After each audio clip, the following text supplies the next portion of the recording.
Hello, welcome back to the class. And in this class, we're going to start from where we stopped, which is strings.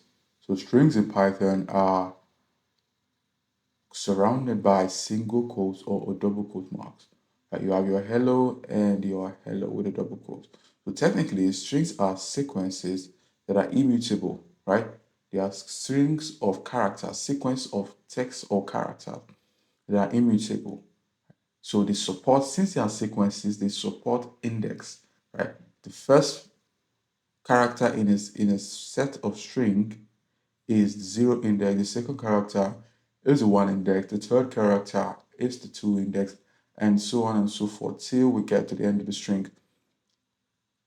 This allows us to loop through a string to get a single characters in a string and to also get a substring of items in a string. So you can create a string by enclosing your characters in either a single quote or a double quote. So to create your string using the single quote, simply have a set of string and put in your single quotes, and basically you are done. And for the double quotes, double quote, and basically you are done. So the beauty of string is that I can use both single quotes and double quotes interchangeably, right?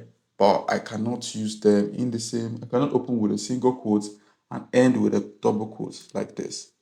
So text equals to open with a single quote, say hello, and end it with a double quote. It is not going to work out. It's not going to work out at all. Okay. If I try to run this, I'm going to get an error. Are you seeing this? So I have to open either with a single quote or a double quote. Okay, so let me run this and I'll get my hello world and I get my hello world. Okay, so if you want to have a quote inside of your string, you have to open with either a double quote and close with a double quote, then have the single quote in your string, or vice versa. You cannot have them in the same string at once. You cannot open a single quote and have a single quote as a quotation inside of that particular string. It is not going to work. Okay, so let's run this up and see what it gives us. Okay, we are able to have our single quotes right here as an apostrophe. We're able to have a single quote right here as a son of a quotation, and also a double quote right here as a soft of a quotation. But we use this double quote to open and close, the single quote to open and close. If you have a string that spans multiple lines, you use the triple quotes. That's the beauty of triple quotes. It allows you to write your strings even in multiple lines. So I have this. This is a multi-line string, and it's here and it's working perfectly. And I also have this one. This is also another multi-line string, and it's here and it's working perfectly, right? I can have my multi-line string with a single quote, single. It's basically this single quote, a single quote, a single quote. So I got my multi-line string with single quotes, or you can do that with a double quote, double quote, double quote, double quote. Okay, so you can do both and they work perfectly. And the beauty of this, I can have my multi-line code and just write this is a multiple line quote, and I'll get my perfect quotes, and I'll get the perfect and the best result from this. Okay, so when I run this, I will get my answers. Okay, basically comes out the way I want it to come out. So like I said, since strings are a sequence of characters, so basically they are sort of an array that have each characters as an item in that sequence. So we can actually get a particular character using the index of that character, or can get a substring of that character using the index of that character. Okay, so we have this string and we have HALLO, then your comma, your space, your WORLD, then your um, exclamation mark. Okay, so it starts from zero. If I say print out the string at the zero index, you are going to get H, because H is zero because it is the first character in this particular string. Similarly, I say print as 7, I'm going to get W because W is the seventh character. So count 1, 2, 3, 4, 5, 6, 7. Okay. 1, 2, 3, okay, 0, 1, 2, 3, 4, 5, 6, 7. Okay. Now to get your negative index, what it simply means is give me the first characters from the left, from the right side, right, from the back direction. If you're going from the back, it's going to be negative. So this one, this exclamation mark will be -1, -2, -3, -4, -5, all the way down to this, which should probably be -13. Okay, so then put in 13 here and see what we've got. Okay, let's see what we've got. Okay, let's go down E. So this should be, okay, I put 12 instead of 13. So this should be 13 and I got my H. Perfect. Okay, so you see how this basically works and how to use your negative. So let's go further and learn how to get a substring from our character. Okay, so I want to get everything from the starting down to this hello. What I'm going to do is basically this. I'm going to say, this is my string, right? It is assigned to the variable B. And I want the first one all the way to the hello. So I will sound 0, 1, 2, 3, 4, 5, right? Okay. So the way it works is it starts from the first one, which is the first item I specified, the index. Okay. So this will be 0. Then it goes all the way to the last one. And it does not include the last one. So if I count 0, 1, 2, 3, 4. So this circle, right, will be 4, and this comma will be 5. Okay. So when I get 5, it will get to the 5, but it will not include the 5 in my substring. Okay. So when I run this, I get hello without including the 5. But if I want to include that comma, which is going to be 5, I have to go a little bit further by 1 and include that. It's going to give me all the way up to the space and not include the space. Okay. Okay, so if you want to get everything from the start, you have your start location, but you did not specify your end location. What's going to happen is it's going to start from the location you specify, which is going to be 0, 1, 2, is L, and all the way to the ending. And if there's any other character, even beyond this, it's going to keep going and going and going and going and going until it gets to the very, very end. This is it. And let me just add something else. Let's say GINTT. Okay. Run this and I'm going to get a GINTT because it's going to go from where it will start all the way to ending. Right. So let's remove the GINTT. Okay.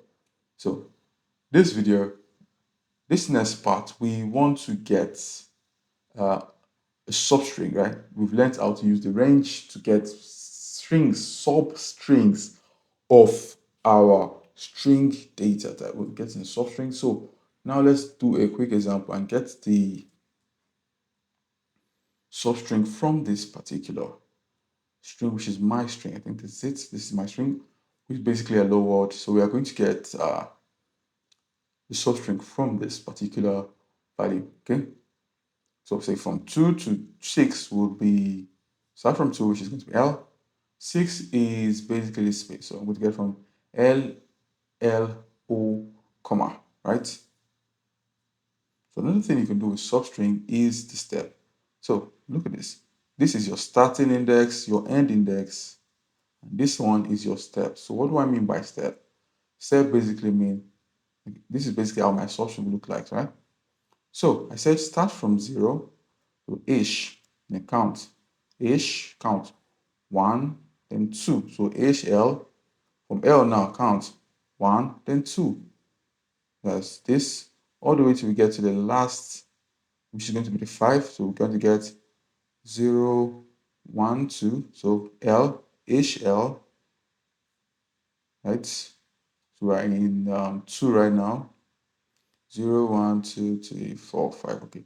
5 is this comma. So all we are including now is from here to all the way to here. So ish L O. right? That's basically what we're going to have here for this particular example. So let's run this and see what we've got. That is basically what we've got. You can also have, you can increase this to 3, 4, 5, basically anything you want to increase it to, and to still do the step and give you your result. By default, this is 1, right? But you can switch it up and do whatever you want. By default, it's 1. Okay.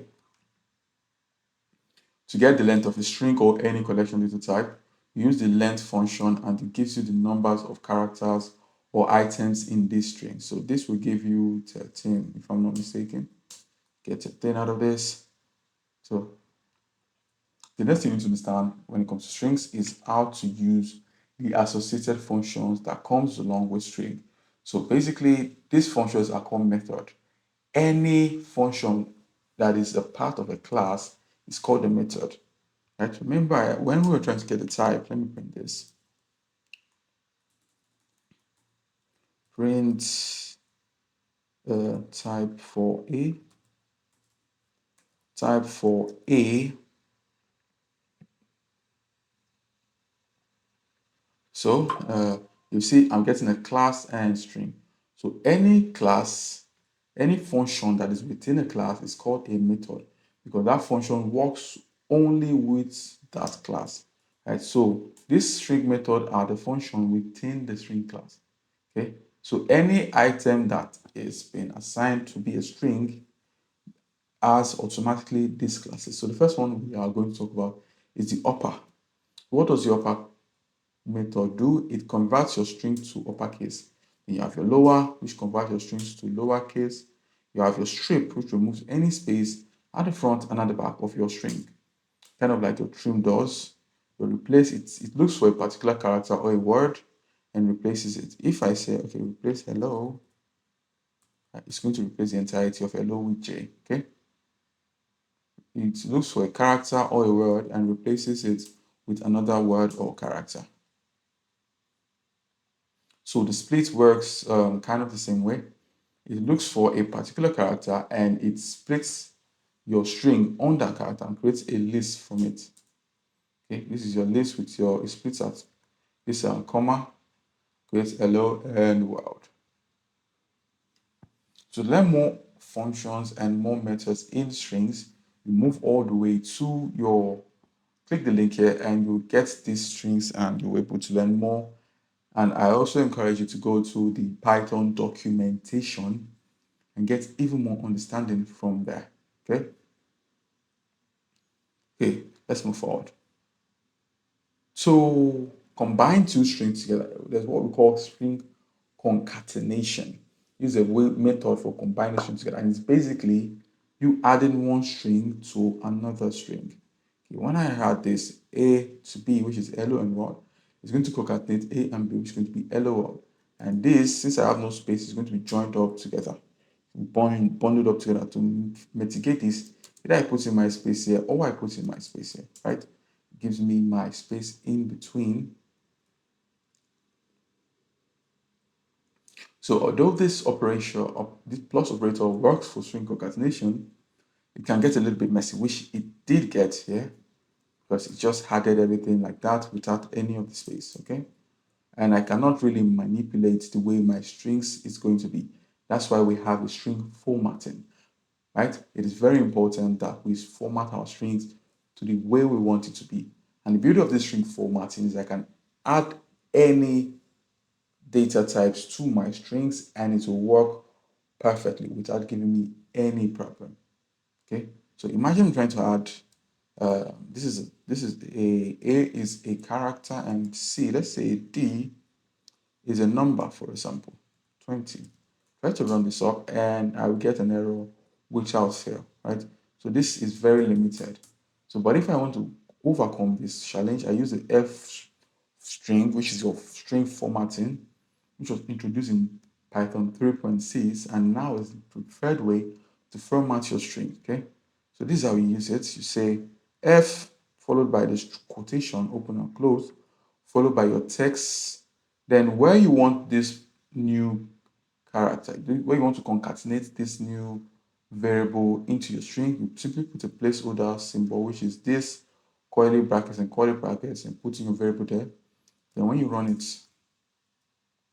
even if it's a number, a string, a list, whatever it is, it's going to Python is going to automatically make it work. Okay. So the beauty of this is this variable I can put in a variable, an operation, a function, or a modifier to format my string. So this is an example of a variable, right? An example of a modifier which actually increases the variable value. Okay, we are going to get the price is $59. For this price, $59.00. Then we have an operation which is 20 times 59. It gives us, I think it's about one something. One. Okay, so we can also have a function in our placeholder and it works. So this is the way you create a function, which we'll get to talk about more when we start working with functions.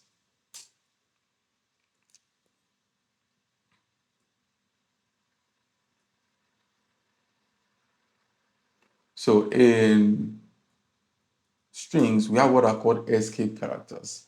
These characters allow us to use some illegal values within our strings, right? So some of these escape characters we have um, is is the new line escape characters. But before we get there, let's talk about an example of where this escape character might be extremely useful. Okay, say we have a string that we want to code something, right? And say we need to use the double quote, but we opened our string with a double quote as well. By definition, or by in the normal sense, we cannot use a double quote inside of another double quote.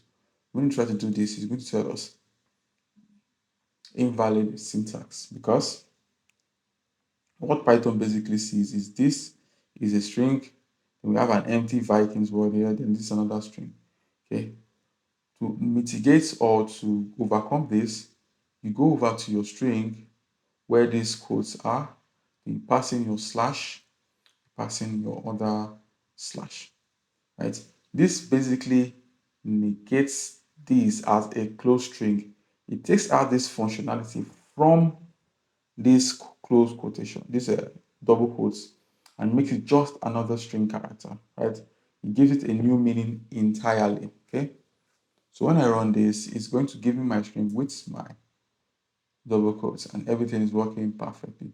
So here are some example, right? You can also use this escape character with a single quote. And you can, if you want to have another escape character, another, say you want something like this. This is not going to show particularly. You can just use it like this.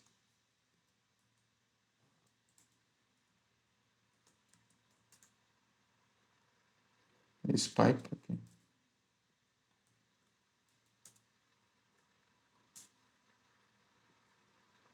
Okay. So if you want to display something like this, you would have to put a double quote for get your backslash back. But sometimes it tends to work without actually using your double quotes. But it's a good practice to include the double backslash in order to get the results you want all the time. Because this can give you issue if it's just the single one over time. You can start getting issues, especially when you do something like this. When you do something like this, start seeing some issues with your words, right? So by definition, this means it's a new line, right? That's why it's going to the next line, okay? If I want to move to another line, I have to put this slash. But in ordinary terms, I cannot do this to give me an error normally. But when I put this in, I'm going to get an error. I'm not going to get an error because this is an escape character which is escaping the new line, okay? So you have your escape n, which creates a new line on its own. I seen this.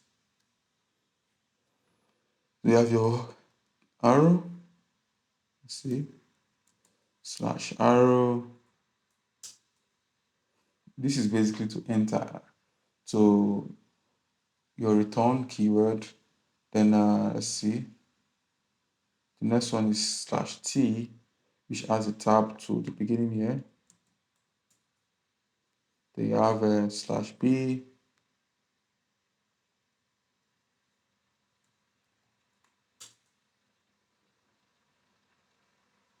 You can see it deleted the E from here, right? There was a backspace here. Then your slash F. See,